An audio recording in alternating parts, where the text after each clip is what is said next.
A few weeks ago on a plane flight, I saw the movie Novocaine, starring Jack Quaid.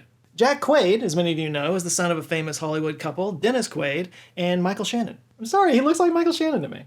The movie tells the story of a guy with a rare genetic defect that makes it so that he never feels pain, which he then uses to his advantage to save a girl that he loves. It's kind of his superpower. It's a pretty gruesome movie. He's sticking his hands in a hot fryer, fingernails getting pulled out, knife through his hand. It's basically an hour and a half of this guy just getting mangled with a smile on his face. It's almost a level of body horror, especially at the end. But the movie also shows how living with a condition like that would actually be kind of difficult. It shows him having a bunch of safeguards in place in his life. Like, he has a special shower knob that prevents the water from getting too hot. He lives on a liquid diet to keep from chewing on his own tongue. He has an alarm on his watch that tells him to urinate every 3 hours so his bladder doesn't explode, and so on. Well, it turns out this condition is real. It's called Congenital Insensitivity to Pain, or CIP. And when you look into it, it's somehow even worse than the movie lets on. Like, most of the documented CIP cases are in children. You don't see a lot of adults with it. There's a reason for that. Being a parent to a young child means that you're constantly just trying to keep this kid from killing itself. You know, any parent can tell you that. Well, imagine if your kid couldn't feel the hot stove. Imagine if they ran headfirst into a wall at full speed just for fun. Imagine checking on your toddler in their crib and finding to your horror that they had scratched their own eyes out. All things that have actually happened in CIP cases. Living without pain sounds like it would be amazing, but it's actually a curse. Today I'm going to talk about this rare condition, and by the time we're done, you might be thankful for all your owies. I have a bit of a personal interest in the subject of pain. Longtime viewers of this channel know that I have a bit of a quasi-chronic pain issue myself. Long story short, I get chronic mouth ulcers. And if any of you out there have ever had this, you know what I'm talking about. You know how much they suck. Not being able to eat sucks. Now, before the comments start flooding in, no, I am not talking about cold sores or fever blisters. That's herpes. That's not what this is. Now, what I have is genetic. It's a totally different thing. It's actually way more painful and way more gross. Just real quick, the sciencey name for it is aphthostomatitis, so the condition that I have is sometimes called RAS, recurrent aphthostomatitis. Now, what I've got, it's basically an immune system overresponse. My body basically overproduces this type of protein called a cytokine, and this particular cytokine's job is to go to the site of any kind of trauma and basically pop any cells that might have possibly been damaged. The idea being that, if a damaged cell reproduces, that damaged cell might have damaged DNA, and now you've got 2 cells with damaged DNA, and then 4, and then 8. You can see where this is going. Well, that's when it works the way it's supposed to.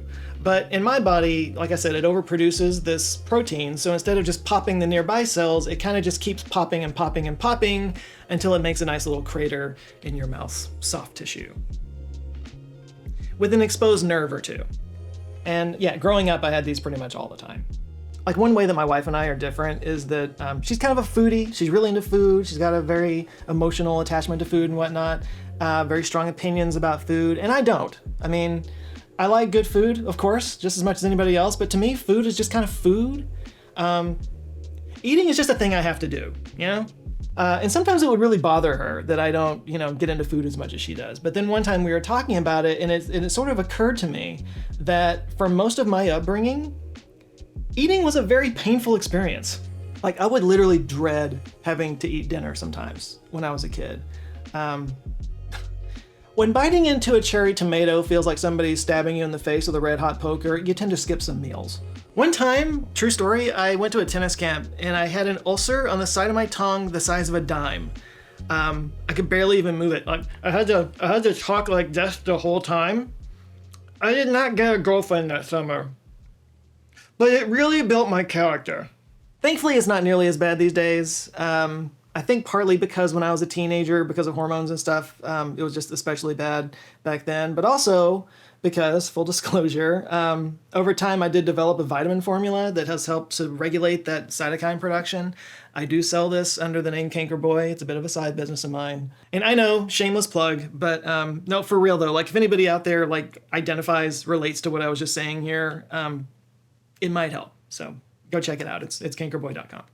But the real point of me saying that is that over time, it kind of did make me a little bit fascinated with pain and how it works. Like, Like, how could a tiny 2 millimeter spot in my mouth hurt so bad? Have you ever had an infected tooth? Like where you can actually feel your pulse in your tooth and your entire head is just throbbing with each one? Like, the nerve in the tooth is like that. Like, how could it possibly hurt that bad? No, that happened to me a year ago or so. This tooth right there got infected, and I swear to God, it, like, my entire head was throbbing. I could have shoved a pin into my forearm. It would not have hurt as much. Nerves are weird. There were so many times in my life where I would have given anything to just turn off the pain signals in my body, you know? Alas, no CIP for me. But trust me, that's a good thing. This is Gabby Gingras. She's an 11-year-old girl from Minnesota. Or she was 11, at least, when she was interviewed for this segment on 60 Minutes Australia. In this clip, she shows how she can hold a handful of snow without flinching, while the reporter can only manage a few seconds before she has to drop it. How's that feel? Feels cold, but... Not freezing? No, it's not doing any harm. In fairness, I think most Minnesotans are immune to cold, or at least according to the comments I get every winter. You're all Viking superhumans, we get it. But Gabby's pain tolerance goes well beyond that. I can feel pressure, touch, texture, but like in different levels of pain, I can't feel it like if I got poked with a fork or stabbed with a knife. So one thing you might notice in that little clip with Gabby talking is that she doesn't have any teeth. There's a reason for that. She started cutting her first teeth, and she started biting down on her fingers and really destroying those fingers. She would bite down to the bone if we had let her. I mean, it looked like I compare her fingers to like bloody raw meat. Any parent can tell you the hell that is the teething years when the baby's up crying all night because of the pain. This is the opposite of that problem. Aside from chewing her hands to a bloody pulp, she would also constantly chew on her tongue. Like her tongue was basically her own personal bubble gum, you know? And it got so damaged and infected that she couldn't drink and she became dangerously dehydrated. It became such a problem that her parents had to make the decision to remove her teeth. It was literally the only way that they could give her mouth a chance to heal. And it gets worse. If any of you guys are squeamish about eye stuff, just look away. So you know how babies have these little tiny, super sharp little fingernails? Well, those little tiny razor blades kept getting in her eyes. Yeah, her cornea was getting scratched so badly and so regularly that the only chance they could give it to heal was to just literally sew them shut. And then this happened. So what does a 1-year-old do with her eyes are sewed shut when she's trying to learn the world who doesn't feel pain? She ripped her eyes open. She actually forced her eyes and grabbed the top and the bottom lid and forced her eyes open so she could see. I'm sorry, I'm traumatized. I have to go away. And due to complications from that particular injury, as well as others, they did eventually have to remove one of her eyes. Another well-known case of CIP is a young girl named Ashlyn Blocker. Similar to Gabby's story, her parents first knew there was something wrong when she injured her eye as a baby. She had a big corneal abrasion across her eye. They were astonished she wasn't in pain. It was then her parents got the shocking, devastating news. Their baby couldn't feel any pain. This is why kids with CIP are often seen wearing goggles and living in homes with pool noodles taped over like sharp edges and stuff like that. This is actually something that they did show in the movie, by the way. Something else they showed in the movie was him fetching a gun out of a fry station by just sticking his hand in boiling oil, which was horrifying and gross and over the top. Obviously nothing like that would happen in real life. Yeah, one time Ashlyn was helping out with some cooking and a utensil fell into a pot of boiling water and she just... Yes, I wasn't even thinking at all. It happened so quickly when I put my hand in there until I brought the utensil out. When you put your hand into that boiling water, I guess steam was rising. You felt nothing? Nothing at all. There is no way that a parent can possibly be vigilant enough to prevent injuries when the fear response that most of us have just doesn't exist. And it's not just injuries, it's infections, it's appendicitis, it's any number of bodily issues that can just sneak up and become lethal without the person ever knowing. Whereas a normal person would have felt some pain that would have, pointed them to the fact that there's a problem. This is why so many people with CIP don't survive into adulthood. But there are some. This is Steve and Pete, one of the few adults out there with CIP, which is a very exclusive club. Also, it should be noted, he's also part of the exclusive club of people who have first names for last names. We are legion. Stephen may have survived into adulthood, but he didn't do it unscathed. He claims to have broken over 80 bones. Like one recent example from a few years ago, he went inner tubing in the snow in Washington, and he took a bad bounce and basically just face planted. Of course, he didn't feel anything when that happened, but he and his friends checked him out, looked him over, didn't see anything, so he just kind of went on with his life. 8 months later, he started to notice that his left arm and his shoulder was just kind of behaving weird. It felt weird. So he went to the doctor. The doctor gave him an MRI, and it revealed 3 fractured vertebrae. Dude broke his back in 3 places and didn't even know it. Which kind of speaks to an important point, because you might be thinking to yourself, what does it matter if you're hurt, if you can't feel it? Who cares, right? But it matters because your body still has to heal and recover. If you break your ankle and just keep walking on it, eventually the mechanics of your foot are going to fall apart. Not to mention the infections and other injuries that can come from all these things.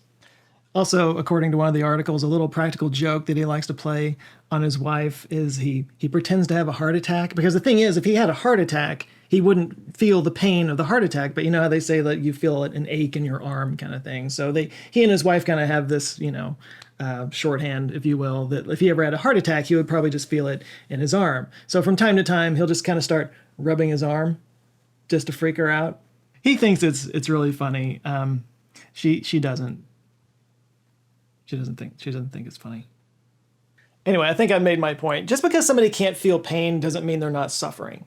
This is not a superpower. Our bodies evolved to feel pain for a reason. So what went wrong here?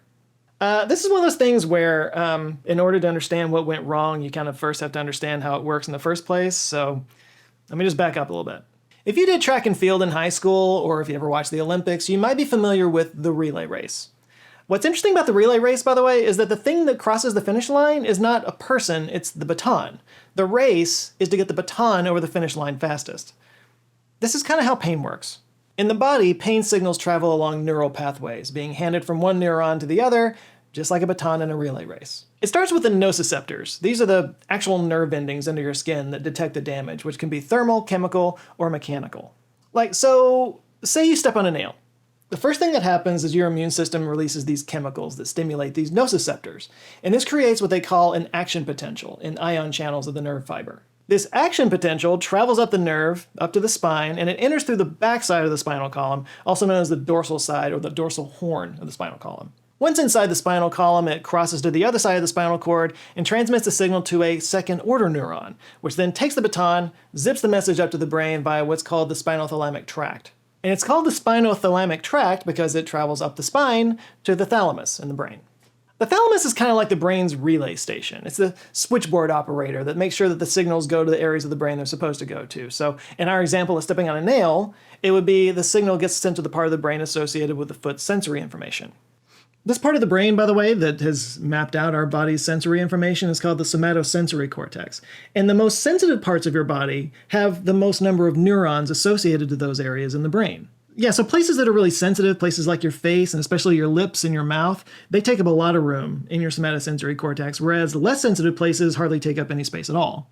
A good example is the skin at the bottom of your elbow, this flabby flap of skin right here. Pinch it. Look, I'm using my fingernails, I am pinching as hard as I possibly can.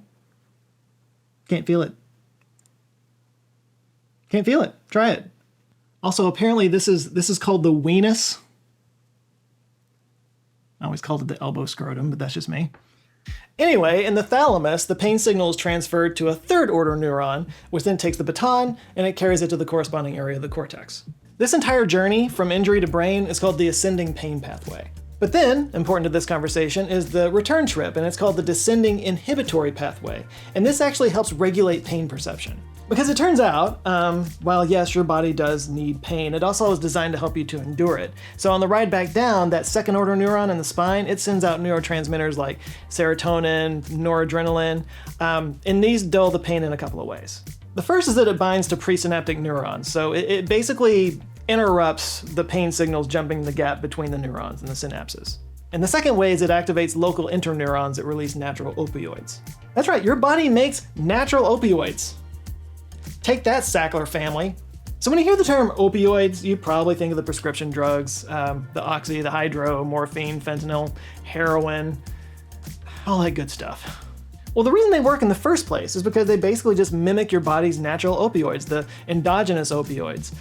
Only it does it at a significantly higher dose, obviously. So, they slide into those little pain receptors and it dulls the pain going up to the brain. And while they're at it, they also activate reward centers of the brain, which produce feelings of relaxation and relief, which is what makes them so addictive.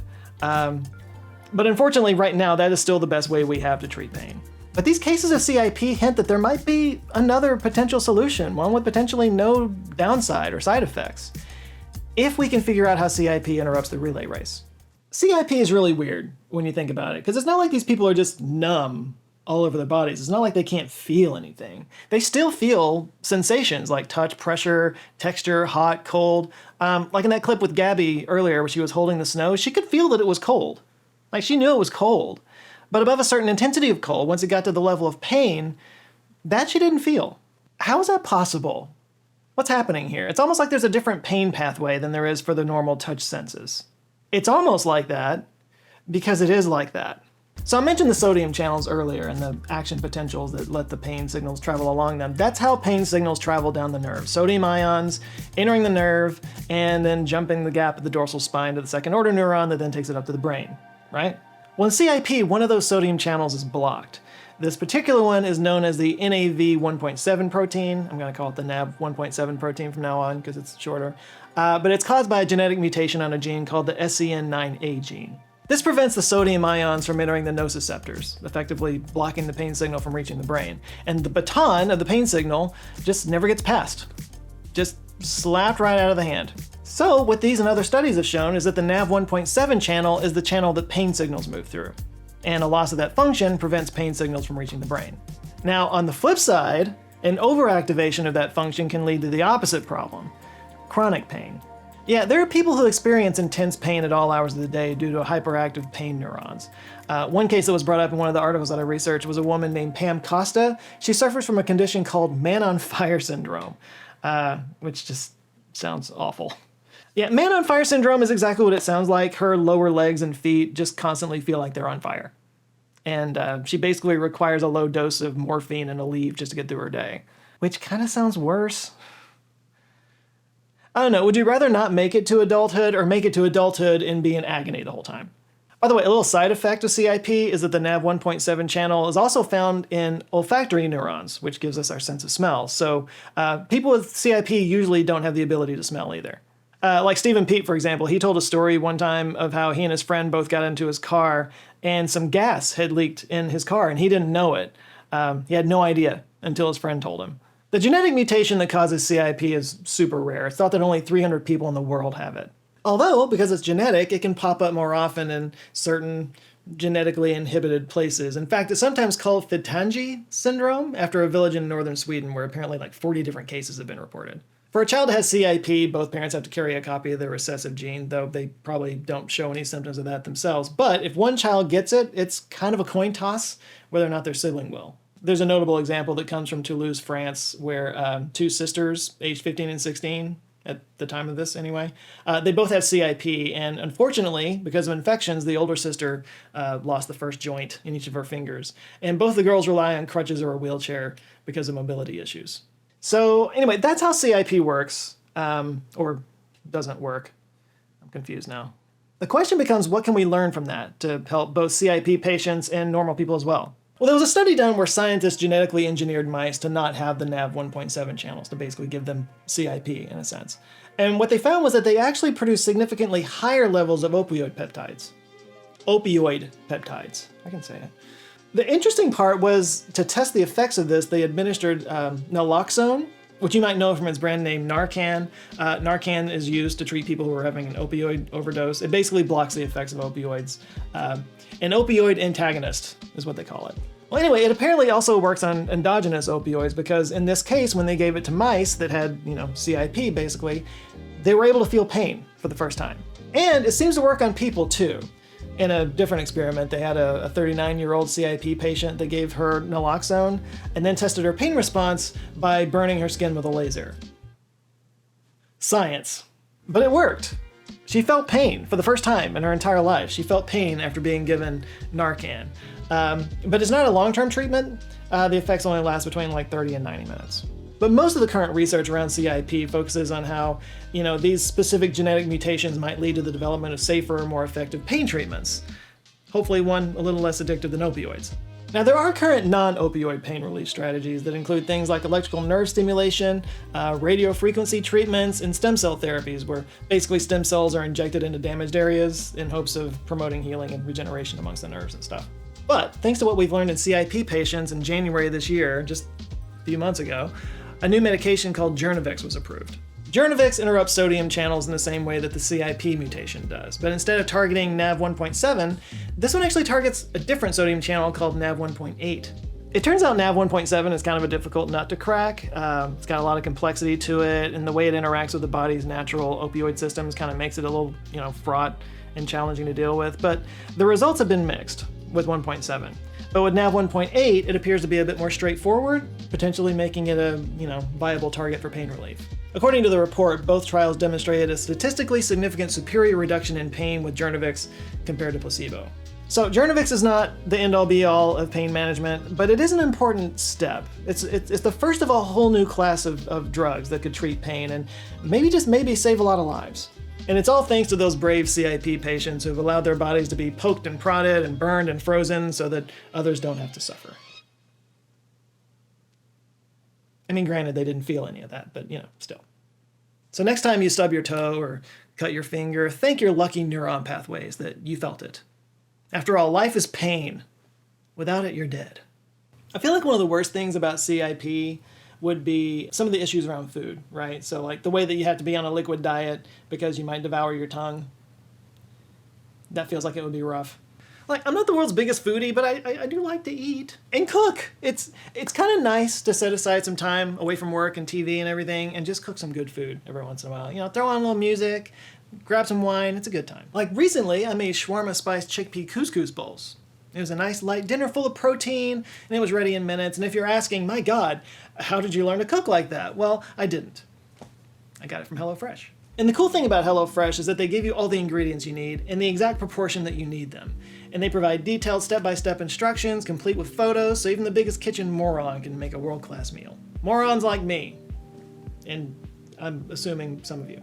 So let me just tell you why else I like HelloFresh. One, it saves you time. No driving to the grocery store super early in the morning to beat the crowds, no choosing between 50 different ingredients that all look the same, no wobbly shopping cart wheels. You literally don't have to leave your house. Two, it cuts down on food waste by 25% in their estimates, because like I said, they give you the exact proportion you need, which also saves you time because you're not measuring crap out, by the way. They give you exactly what you need, no leftover bits that take up space in your fridge and you don't know what to do with because it's not enough to actually make something else and you eventually just throw it away. Three, it's a fun thing to do with your significant other. You hang out, you make a meal together, you eat the meal together, you don't have to get all gussied up, just you and your boo hanging out, having fun, eating good food.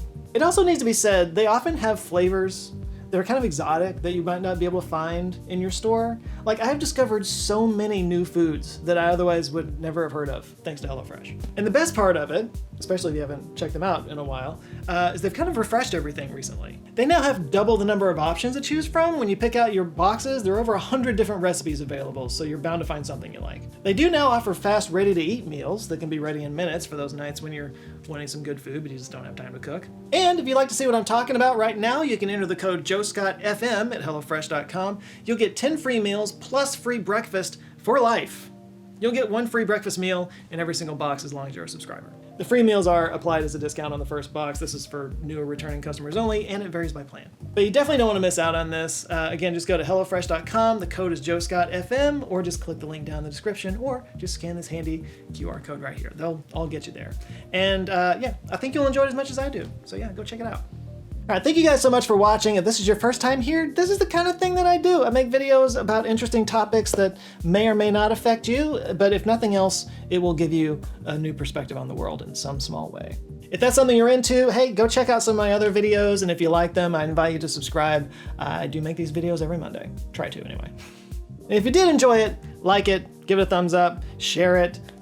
It helps out with the algorithm, helps all the people. And comment down below. All the engagement helps. Comment with whatever. Have you ever heard, what's the most painful thing you've ever experienced? Let's go there. I could talk about my kidney stones, but I won't. But anyway, I think that'll be it for today. Thank you guys so much for checking out this video. You guys go out there, have an eye-opening rest of the week. Stay safe. I'll see you next time. Love you guys. Take care.